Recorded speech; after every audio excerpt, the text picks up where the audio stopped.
नमस्कार। आज हम लोग करेंगे पद परिचय। देखो बेटा, इससे पहले हम लोगों ने किया था रस और अब बारी है पद परिचय की। आप लोगों को मैं ये बताना चाहूँगी कि पद परिचय जो है वो 10वीं के पाठ्यक्रम में 4 अंक का आएगा, जिसमें से 4 पदों का परिचय आप लोगों को देना होगा। और ये कई बार जो है अलग अलग पंक्तियाँ देकर एक पद दे दिया जाता है और कई बार एक ही वाक्य देकर उसमें से अलग अलग जो है पदों का परिचय मांग लिया जाता है। तो देखिए, पद परिचय करने से पहले हमें ये जान लेना बहुत ज़रूरी है कि आखिर पद और शब्द में अंतर क्या होता है। जब तक आप लोग पद और शब्द के अंतर को नहीं जानेंगे तब तक आप लोगों के लिए आगे बढ़ना मुश्किल होगा। तो देखिए, जो शब्द होता है, या बहुत ज़्यादा लंबा हम लोग इस बात को नहीं खींचेंगे। जो शब्द होता है वो क्या होता है कि बिल्कुल स्वतंत्र रूप से जब कोई भी आपने शब्द लिख दिया, जैसे राम, श्याम, गीता, मोहन, खाना, पीना, सोना, ये सभी स्वतंत्र हैं। लेकिन जब अगर ये वाक्य में आ जाता है, जैसे राम एक अच्छा लड़का है, जब राम एक वाक्य में प्रयुक्त हो गया तो वो वहाँ पर क्या बन गया, वो पद बन गया। तो शब्द जो है वो एक सार्थक इकाई है, स्वतंत्र है, लेकिन जो पद है वो वाक्य में प्रयुक्त शब्द है। और दूसरी बात ये है कि शब्द के का तो केवल और केवल हम अर्थ के आधार पर परिचय देते हैं, जबकि पद का जो होता है वो पूरा व्याकरणिक परिचय दिया जाता है। ठीक है। तो शब्द जो है वो सार्थक और निरर्थक दोनों प्रकार के होते हैं, और जबकि पद से जो है लिंग, वचन, कारक तथा क्रिया का संबंध होता है। और यही कारण है, कहा ना, कि पद कब बनता है, जब वो वाक्य में प्रयुक्त हो जाता है। तो बेसिकली ये जो है इसमें डिफरेंस है कि शब्द और पद में अंतर है। क्योंकि कई बार बच्चों के जहन में ये सवाल आता है कि मैम वो राम भी तो एक शब्द है। तो ये जब स्वतंत्र लिखा जाएगा तो वो शब्द होगा, लेकिन जब वो वाक्य में प्रयुक्त होगा तो वो क्या बन जाएगा, उसका पद बन जाएगा। तो चलिए अब बात करते हैं कि पद परिचय की, कि आखिर पद परिचय होता क्या है। तो बेटा, जब वाक्यगत शब्दों के रूप में और उनका पारस्परिक संबंध बताने में जिस प्रक्रिया की आवश्यकता पड़ती है, अर्थात अगर मैं यहाँ पर ये बात कहूँ कि वाक्य में जिन शब्दों का या जिन पदों का प्रयोग किया गया है, जब हम उनका परिचय देते हैं तो वो पद परिचय कहलाता है। दूसरी बात अगर कहें कि हर शब्द का व्याकरण की दृष्टि से पूरा परिचय देना ही जो है वो पद परिचय कहलाता है। अब देखो बेटा, आप और हम लोग भी अपनी इंट्रोडक्शन देते हैं, परिचय देते हैं कि हम किस परिवार से संबंध रखते हैं, हमारे माता पिता कौन है, हमारा कुल क्या है, हमारी जाति क्या है। तो ठीक उसी प्रकार व्याकरणिक शब्दों का भी जब हम उनका परिचय, उनकी कुल जाति, अब यहाँ पर आप कहोगे मैम ये कोई लिविंग थिंग्स तो है नहीं, मनुष्य के द्वारा जिस प्रकार मनुष्य की जातियाँ विभाजित हैं, तो यहाँ पर बेटा जब हम ये बताते हैं कि ये संज्ञा से, सर्वनाम से, विशेषण से, क्रिया विशेषण से कि किस परिवार से संबंध रखता है, तो वो उसका वही परिचय होता है। अब यहाँ पर एक छोटी सी बात और बताऊंगी कि जब हम पद परिचय करते हैं तो इसे पदों का विश्लेषण भी कहते हैं। जैसे थोड़ा एग्जाम्पल के तौर पर मैंने ये यहाँ पर लिया है कि कोई पद संज्ञा है, सर्वनाम है, विशेषण है, क्रिया विशेषण है, समुच्चय बोधक है, संबंध बोधक है, विस्मयादि बोधक है, निपात है। ठीक है। और अगर मान लो इनमें से कोई है, क्या है, संज्ञा है, तो वो कौन सी संज्ञा, आपको पता है कि राम जो है वो संज्ञा है, तो वहां पर आप लोगों को ये जवाब देना है कि संज्ञा तो है, लेकिन आखिर कौन सी संज्ञा है। राम जैसे कि व्यक्तिवाचक संज्ञा है। तो ये जो है इस तरीके से आप लोगों को यहाँ पर परिचय देना होता है, जो पद परिचय होता है। अब आगे बढ़ते हैं पद के भेद, कि जब हम पद परिचय करते हैं तो उसके कितने भेद हैं हमारे सामने। संज्ञा, सर्वनाम, विशेषण, क्रिया विशेषण, समुच्चय बोधक, संबंध बोधक, विस्मयादि बोधक और निपात। अब बेटा यहाँ पर तो मैंने आप लोगों को पद के भेद बता दिए, लेकिन आप ध्यान रखना कि जब भी आप किसी पद का व्याकरणिक परिचय देंगे तो वहाँ पर आप लोगों को काल का भी पता होना चाहिए, लिंग का भी पता होना चाहिए, उस शब्द के पद के वचन का भी पता होना चाहिए, और कारक के विभक्ति चिन्हों का भी आप लोगों को पूरा ज्ञान होना चाहिए। अब देखो, सिर्फ इतने से हमारा काम नहीं चलेगा कि अगर हमको पूर्ण रूप से पद परिचय करना है तो आप लोगों को संज्ञा, सर्वनाम, विशेषण, क्रिया विशेषण, समुच्चय बोधक, संबंध बोधक, विस्मयादि बोधक और निपात आदि की पूरी जानकारी होनी चाहिए कि आखिर इनकी क्या परिभाषा है, कितने भेद हैं और इनके भेद के तहत कौन कौन से शब्द जो है आते हैं। जब तक आप लोगों को बेटा ये बेसिक व्याकरण की जानकारी नहीं होगी तब तक आप लोग पद परिचय करने में सक्षम नहीं हो पाओगे। और यही कारण है कि मैं हर बार 10वीं कक्षा में भी पद परिचय कराने के साथ साथ व्याकरण को भी आपके बेसिक से लेकर जो है पूरी परिभाषा और भेदों के सहित हम दोहराई करवाते हैं। तो चलिए, यहाँ पर संज्ञा, किस संज्ञा के तहत, ये थोड़ा सा मैंने यहाँ ये बताने का प्रयास किया है कि संज्ञा के तहत आप लोगों को पद परिचय करते समय क्या क्या बताना होता है। जब आप संज्ञा का पद परिचय देंगे, कोई शब्द मान लो संज्ञा जाति से संबंध रखता है, तो आप वहाँ क्या बताओगे, उसका भेद बताओगे, लिंग बताओगे, वचन बताओगे, कारक, क्रिया और अन्य शब्दों के साथ संबंध, ये होता है पद परिचय। सर्वनाम में भी यही भेद, पुरुष कौन सा है, लिंग कौन सा है, वचन कौन सा है, कारक, क्रिया और अन्य शब्दों के साथ उसका क्या संबंध है, किस संज्ञा के स्थान पर आया है। क्रिया में भी भेद, लिंग, वचन, प्रयोग, धातु, काल, वाच्य, कर्ता और कर्म से संबंध। और जब आप विशेषण से करेंगे तो वहाँ पर भी भेद, लिंग, वचन और विशेष्य की विशेषता। और जब हम क्रिया विशेषण से करेंगे तो वहाँ पर भी इसी प्रकार से भेद और जिस क्रिया की विशेषता बताई गई हो उसके बारे में निर्देश देंगे। और संबंध बोधक में जो है उसमें भी हमें जिससे संबंध है वो निर्देश दिया जाएगा। और समुच्चय बोधक में भी भेद, अन्वित शब्द, वाक्यांश या वाक्य और इसी प्रकार से विस्मयादि बोधक और निपात में भी। तो सबसे पहले में प्रारंभ करते हैं संज्ञा का पद परिचय। अब देखिए, यहाँ पर मैंने एक छोटा सा उदाहरण आप लोगों के सामने रखने का प्रयास किया है। पहले तो ये कि संज्ञा के कितने प्रकार होते हैं आपको पता है, व्यक्तिवाचक, जातिवाचक और भाववाचक। ठीक है, लिंग, वचन, कारक, कर्ता, कर्म आदि और वाक्य की क्रिया आदि शब्दों के साथ इसमें संबंध बताया जाता है। अब यहाँ पर मैंने एक वाक्य लिया है कि बचपन में बालकों में चंचलता होती है। अब देखिए, बचपन को अंडरलाइन कर लेंगे, यहाँ पर बालकों को कर लेंगे और चंचलता को कर लेंगे। तो यहाँ पर जो बचपन शब्द है, आपको अगर ये कह दिया जाए कि बचपन का पद परिचय दीजिए तो आपको पता है कि ये बच्चा से बचपन बना है, तो यहाँ पर ये क्या होगी, भाववाचक संज्ञा। पुल्लिंग है, एक वचन है। अब आप कहोगे कि मैडम ये आगे लिखा है, कारक भी देखिए लिखा है अधिकरण कारक। जी हाँ, बचपन में और पर जो है वो किसके विभक्ति चिन्ह है, अधिकरण कारक के विभक्ति चिन्ह है। तो यहाँ पर आप लोगों के लिए इतना लिखना जो है सफिशिएंट है, मतलब बचपन का जो है परिचय पूरा हो जाता है और होती है जो है वो है क्रिया का आधार। ठीक उसी प्रकार अगला शब्द अंडरलाइन करके आ जाता है बालकों। तो यहाँ पर आप बताओगे बालक तो कोई भी हो सकता है, छोटा बड़ा कोई भी बालक हो सकता है। तो ये बालकों लिखा है तो जाहिर सी बात है ये जातिवाचक संज्ञा है, पुल्लिंग है, एक वचन है और अधिकरण कारक है। क्यों? अब कहोगे मैडम बालक तो बहुवचन है। हाँ, लेकिन यहाँ पर हमने एक वचन क्यों लिखा है कि जब हम पूरे सेंटेंस को पढ़ते हैं तो आप वहाँ देखिए कि मेन कर्ता इसमें कौन है, चंचलता, कि बचपन में बालकों में चंचलता होती है। तो चंचलता एक वचन है, तो यहाँ पर इसलिए हमने एक वचन लिखा है इस पूरे वाक्य के आधार पर, और अधिकरण कारक और होती है क्रिया का आधार। फिर है चंचलता। अब चंचलता क्या है, भाववाचक संज्ञा है, वही स्त्रीलिंग है, एक वचन है और कर्ता कारक है। तो इस प्रकार यहाँ पर आपका संज्ञा शब्दों का जो परिचय है वो पूर्ण होता है। इसके बाद है हमारे सामने सर्वनाम।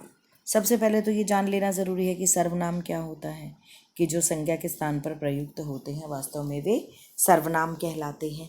और सर्वनाम के कितने भेद होते हैं, सर्वनाम के जो हैं जो भेद होते हैं वो कितने भेद होते हैं, 6 भेद होते हैं। पहला पुरुषवाचक सर्वनाम, इसके तहत आपका उत्तम पुरुषवाचक, मध्यम पुरुषवाचक और अन्य पुरुषवाचक आता है। निश्चयवाचक सर्वनाम, अनिश्चयवाचक सर्वनाम, प्रश्नवाचक सर्वनाम, संबंध बोधक सर्वनाम और निजवाचक सर्वनाम। अब देखिए यहाँ पर जो पुरुषवाचक सर्वनाम है, मैं, मेरा, हम, तुम, वह, वे, सब इसके तहत आते हैं। लेकिन जिस प्रकार आप अंग्रेजी में करते हो first person, second person, third person की मैं, me, I, my, me first person, you, your second person, और ही, शी, इट जो भी बचा वो आपका अन्य पुरुषवाचक बचता है। तो ये क्या बचे आप लोगों के यहाँ पर, वो जो थर्ड पर्सन हो जाता है वो आपका अन्य पुरुषवाचक। यहाँ बेटा मैं आपको एक चीज़ और ये क्लियर करना चाहूँगी कि अगर आपको एग्ज़ाम में ये चीज़ ध्यान नहीं आ रही कि पुरुषवाचक सर्वनाम में कौन सा है, उत्तम है, मध्यम है, तो गलत करने से बेहतर है कि आप लोग पुरुषवाचक सर्वनाम लिखें, तो उसको जो है वो मान्य होगा वो चीज़। अब निश्चयवाचक जैसे यह, ये, वह, वे, जिसके बारे में आप पूरे निश्चित रूप से कह सकते हैं। अनिश्चयवाचक सर्वनाम कोई, कुछ, ये एग्जाम्पल यहाँ पर दिए गए हैं, क्या, कौन, किसे, किसको आदि। प्रश्नवाचक, संबंध बोधक, जिसकी, उसकी, वह, जो, जैसी, वैसे, जब आपस में परस्पर संबंध बताया जाता है सर्वनाम। और खुद, स्वयं, अपने आप, स्वतः आदि जो है ये निजवाचक के एग्जाम्पल्स हैं। अब यहाँ पर भी मैंने आपको सर्वनाम का पद परिचय के तहत भी एक उदाहरण उठाया है ताकि आपको समझ आ सके आसानी से। मैंने किसी से क्या लिया। अब यहाँ पर देखिए बेटा, जो मैंने है, किसी है, क्या है, ये तीनों ही सर्वनाम के शब्द हैं। मैंने, अब आप इसका परिचय कैसे देंगे?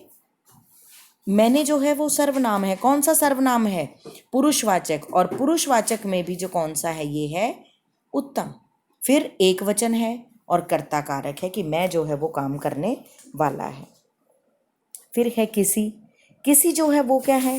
सर्वनाम है, अनिश्चयवाचक है। और एक और चीज़ यहाँ पर देखो बेटा, उभय लिंग का शब्द का हमने यहाँ पर प्रयोग किया है कि जहाँ कहीं पर भी आपको संशय हो कि ये स्त्रीलिंग है या पुल्लिंग है, तो वहाँ पर आप उभय लिंग लिखेंगे। आपको नहीं पता तो जहाँ पर भी आपको लिंग की जानकारी ना हो, आप उभय लिंग लिख सकते हैं। एक वचन और अपादान कारक, मैंने किसी से क्या ले लिया। यहाँ पर से जो है कारक विभक्ति चिन्ह का प्रयोग है। अब किसी से कुछ लिया तो जुदाई का भाव आया, तो यहाँ पर जो आपका क्या हो गया? अपादान कारक। फिर है क्या। अब क्या प्रश्नवाचक, सीधा पता चल रहा है, सर्वनाम प्रश्नवाचक, एक वचन और कर्म कारक। तो इस प्रकार से जो है हम लोग क्या करेंगे? सर्वनाम शब्द का पद परिचय देंगे। अब अगला आता है हमारे पास विशेषण का पद परिचय। अब देखिए, जब हम विशेषण का पद परिचय करेंगे तो किस प्रकार करेंगे? पहले तो वही विशेषण कि जो किसी की भी विशेषता बताए वो विशेषण होता है।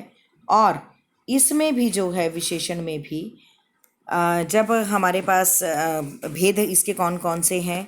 गुणवाचक विशेषण है और संख्यावाचक विशेषण है, परिमाणवाचक विशेषण है और सार्वनामिक विशेषण है। अब अच्छा, बुरा, हल्का, भारी, मुलायम, जब विशेषता बता दी, कोई गुण बता दिया, तो वो आप लोगों का क्या होगा? गुणवाचक विशेषण होगा। अब संख्या जहाँ पर बता दी, ये निश्चित और अनिश्चित दो प्रकार से रहता है, तो यहाँ पर भी संख्यावाचक बता दी, तो जहाँ संख्या होगी वो संख्यावाचक। और परिमाणवाचक, जहाँ नाप तोल संबंधी बात होगी वहाँ पर परिमाण, जिसको कि आप गिन नहीं सकते, तो वो जो भेद होगा वो परिमाणवाचक। और सार्वनामिक विशेषण, सार्वनामिक विशेषण क्या होता है बेटा? जिसमें कि हम लोग संकेत करते हैं, इसको हम सांकेतिक जो है परिमाणवाचक विशेषण भी कहते हैं, सांकेतिक विशेषण भी कहते हैं। और इसमें हमेशा ध्यान रखना कि बच्चे जो हैं वो अक्सर कंफ्यूज्ड हो जाते हैं कि जब कभी भी हमें ये पता नहीं चलता कि भाई जो है इसके किसी भी आपके संज्ञा शब्द है, जब आपने किसी को विशेषण के बाद कि यह, कौन, कोई, ये थोड़ा सा यहाँ पर इस पीपीटी में थोड़ी दिक्कत है कि जो यह, कौन, कोई आदि थे ये सब विशेषण थे, और पुस्तक, आदमी, बालक, लोग, देश, प्रशंसा आदि जो हैं ये इसके विशेष्य हैं। तो जो विशेष्य होगा वो संज्ञा शब्द होगा और उससे पहले वाला जो शब्द होगा वो विशेषण होगा। तो जो है यहाँ पर तो वो आपका सार्वनामिक विशेषण होगा। तो इसमें इसका नियम क्या है कि आप लोगों को विशेषण, भेद, लिंग, वचन, विशेष्य आदि इसके तहत लिखना पड़ता है। जैसे काली गाय अधिक दूध देती है। अब देखिए, जो काली है वो क्या है? विशेषण है। कौन सा विशेषण है? गुणवाचक विशेषण है, स्त्रीलिंग है, एक वचन है, और जो इसका विशेष्य है वो क्या है? वो गाय है। ठीक इसी प्रकार अगर अधिक अंडरलाइन करके आ जाता है तो वो आपका क्या है? विशेषण है, परिमाणवाचक विशेषण है, एक वचन है, पुल्लिंग है और जो विशेष्य है वो दूध है। तो इस प्रकार जो है आप लोगों को विशेषण का पद परिचय देना होता है। अब बारी आती है क्रिया के भेद की। अब देखिए क्रिया जो है, क्रिया के तहत भी आपको पद परिचय देना होता है।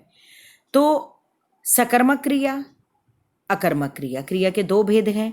तो देखिए सकर्मक क्रिया जहां पर क्रिया का प्रभाव कर्म के ऊपर पड़ता है, या अगर साधारण शब्दों में हम बात करें तो अगर मैं ये कहूँ कि जो है जिसमें कर्म नहीं होता या क्या का उत्तर आपको नहीं मिलता, सॉरी, जहां पर आपको क्या का उत्तर मिलता है और कर्म होता है तो वो सकर्मक क्रिया होती है।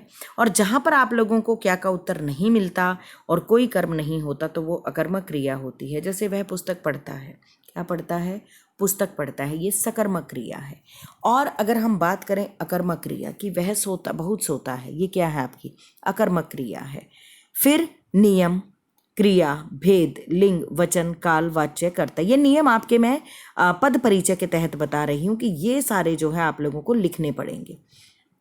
जैसे कि जब मैं आया तब बालिकाएं चित्र बना रही थी। देखिए यहाँ पर मैं में जो है डबल मात्रा आनी थी, ये बाय मिस्टेक टाइपिंग मिस्टेक हो गई है। तो जब मैं आया तब बालिकाएं चित्र बना रही थी। आया, अब जो आया शब्द है वो क्या है? क्रिया है। कौन सी क्रिया है? कर्मक क्रिया। क्या आया भाई? कोई क्या का उत्तर नहीं है। पुल्लिंग है, पता चल रहा है, एक वचन है, भूतकाल है और कर्तृवाच्य है। देखो मैंने वाच्य आप लोगों को कराए थे, अगर होता कि जब मेरे द्वारा आया गया तो कर्मवाच्य हो जाता। अब यहाँ पर क्या है कि जब मैं आया तो ये क्या है आपका तो क्या है आप लोगों का ये कर्तृवाच्य, तो इसका कर्ता जो है मैं। तो यहाँ पर आपका जो आया का पद परिचय है वो पूर्ण होता है। इसके बाद है बना रही थी क्रिया।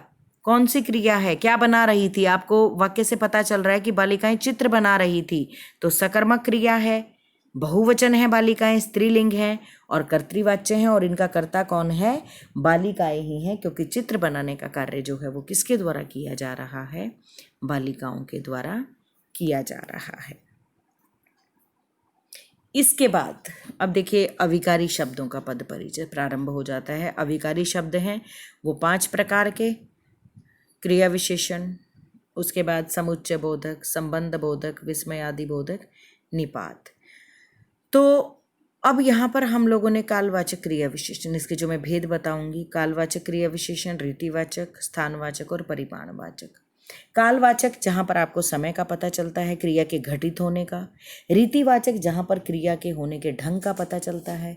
स्थानवाचक जहाँ जगह का पता चलता है। और परिमाणवाचक जो है जहाँ नाप तोल संबंधी आपको बात क्रिया का ज्ञान होता है, तो वहाँ पर आपका परिमाणवाचक क्रिया विशेषण होगा। क्रिया विशेषण जो क्रिया की विशेषता बताए। अब देखो परिमाणवाचक क्रिया विशेषण में और बेटा जो विशेषण का परिमाणवाचक विशेषण है उसमें बच्चे अक्सर कंफ्यूज होते हैं। वहाँ देखो, वहाँ विशेष्य की विशेषता बताई गई है और यहाँ पर जो है वो क्रिया की विशेषता बताई गई है। ये अंतर है। जैसे थोड़ा खाओ, खाना क्या है? क्रिया, नहीं तो मोटे हो जाओगे। तो जो खाना है वो क्रिया है, तो क्रिया की विशेषता क्या है? थोड़ा। तो इसलिए यहाँ पर जो है आप लोगों का परिमाणवाचक क्रिया विशेषण हो गया। अब इसके भेद क्या है? इसमें आप लोगों को नियम क्या है? भेद, अव्यय और इसकी क्रिया, ये चीज़ आप लोगों को पद परिचय के तहत अनिवार्य रूप से लिखनी होगी। जैसे वह तेज भागा और दूर जा पहुंचा। तेज क्या है? क्रिया की विशेषता है, तो क्रिया विशेषण। और रीतिवाचक यहाँ ढंग बताया गया है, अव्यय है। और इसकी क्रिया क्या है? भागा, भूतकाल और एक वचन। अब उसके बाद है दूर जा पहुंचा। दूर क्रिया विशेषण, स्थानवाचक और इसकी क्रिया जो है वो क्या है? जा पहुंचा, तो ये भूतकाल। तो इस प्रकार से ये आप लोगों का क्रिया विशेषण के तहत आप लोगों को ये पद परिचय देना होगा।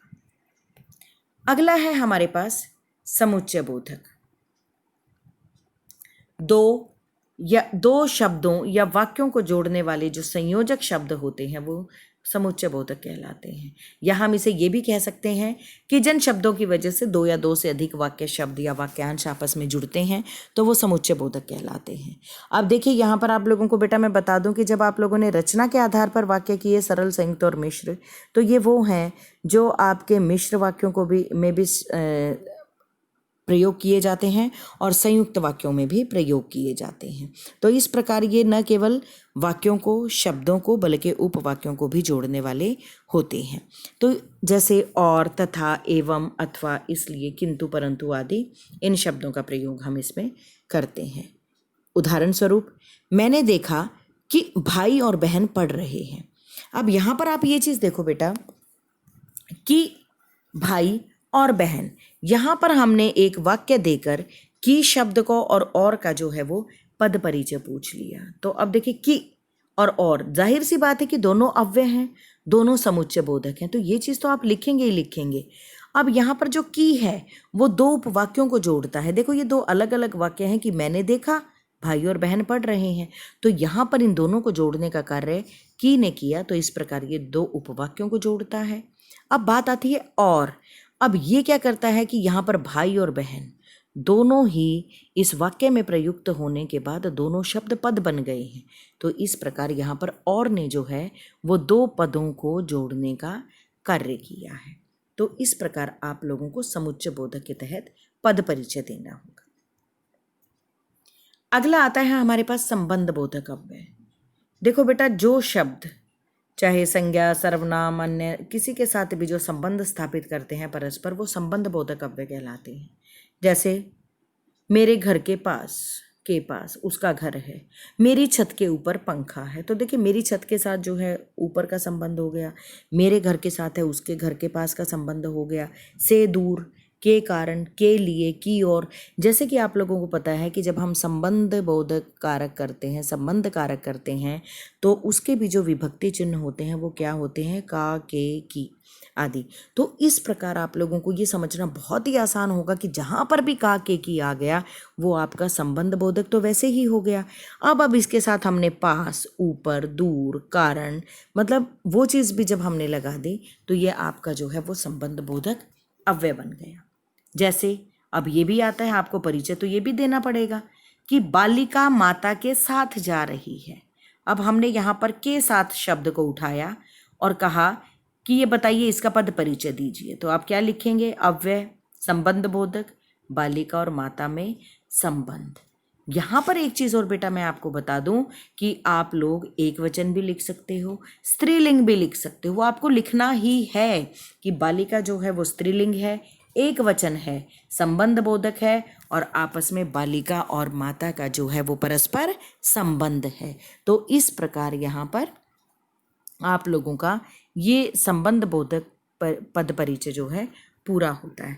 इसके मैं कुछ एक और एग्जाम्पल आप लोगों को दिखा देती हूँ। जैसे यात्री पेड़ के नीचे बैठा है।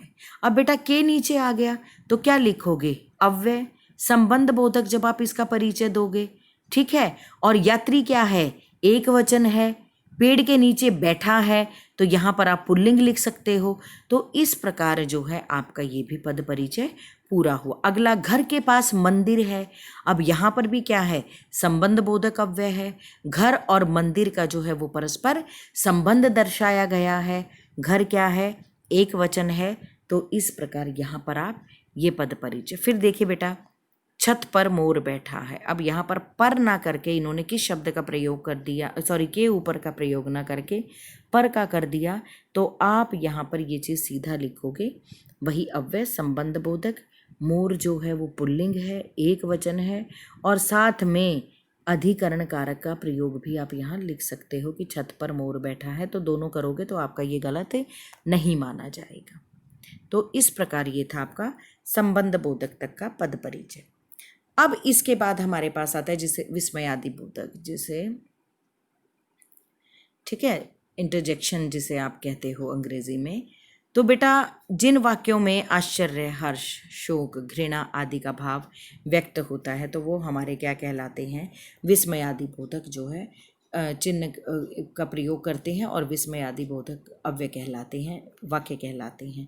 तो जहाँ पर अचानक ही हमारे मुंह से जो हमारे मन में भाव होते हैं वो अचानक ही हमारी विभिन्न क्रियाओं के माध्यम से हमारे जो है प्रतिक्रियाएं जो शारीरिक होती हैं, तो उस प्रकार उन भावों का जो बोध होता है वो वास्तव में विस्मयादि बोधक होता है। जैसे हम एकदम बोल पड़ते हैं ना ऐसे, अरे पीछे हो जाओ, गिर जाओगे, हाय वह भी मारा गया, हाय अब मैं क्या करूं, अरे तुम कब आए, वाह तुमने तो कमाल कर दिया। अब ये इस तरीके के वाक्य जहां पर भी साइन ऑफ एक्सक्लेमेटरी विस्मयादि बोधक सूचक चिन्ह लगा है, आपको बहुत आसानी से पता है कि ये क्या है, विस्मयादि बोधक है। अब नियम क्या है इसमें, आपको क्या करना है कि विस्मयादि बोधक अव्यय और भाव का नाम, ये तो आपको लिखना ही लिखना है। जैसे मैंने कहा कि हाय बेचारा मर गया, और आपको हाय दे दिया कि इसका जो है आपको पद परिचय देना है, तो आप क्या करोगे, अव्यय है, विस्मयादि बोधक है। अब हाय वो दुख प्रकट कर रहा है, तो जाहिर सी बात है कि आप यहाँ पर भाव का नाम लिखोगे कि शोक का भाव, या शोक भी लिख दोगे तो गलत नहीं होगा। फिर एक वचन लिख सकते हो, हाय बेचारा मर गया, पुल्लिंग भी लिख सकते हो। लेकिन पद परिचय देते समय ध्यान रखना कि सर्वप्रथम आपको इन 3 चीज़ों को लिखना है, अव्यय, विस्मयादि बोधक, और यहाँ जो भाव हो रहा है शोक। अगर मैं यहीं पर एक आपको सेंटेंस दे देती, अरे तुम कब आई, अगर मैंने अरे लिख दिया होता यहाँ पर, अरे को अंडरलाइन आ गया, तो आप क्या लिखोगे, अव्यय, विस्मयादि बोधक और आश्चर्य का सूचक कि मुझे नहीं पता चला आप कब आए।